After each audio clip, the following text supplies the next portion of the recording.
nikaaxa aan noociisa hore loo arag ayaa dhacay, kaasoo gabar Soomaaliyeed lagu nikaaxiyey 20 kiilo oo dahab ah una dhigma 20,000 gram.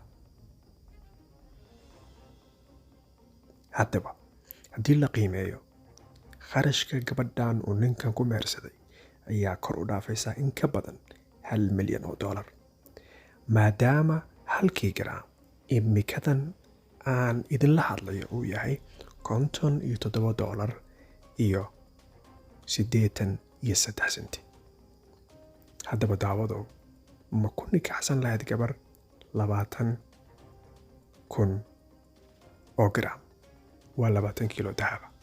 aragtidaada qaybta kommentiga noogu reeb, nalana daawa muuqaalka.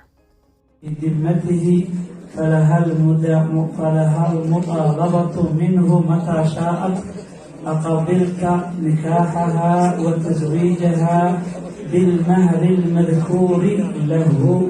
قبلت نكاحها وتزويجها له. hodan yuusuf cumar oo aan ku nikaaxiyey yaasiin axmed maxamed daqare, maharkeeduna uu yahay 20 kiilo oo dahab ah. 20 kiilo oo dahaba uu yahay maharkaas. nikaaxaas ma ugu aqbashay yaasiin? ugu aqbalay yaasiin 20 kiilo dahab oo anagoo kula nikaaxiyey. بارك الله فيك.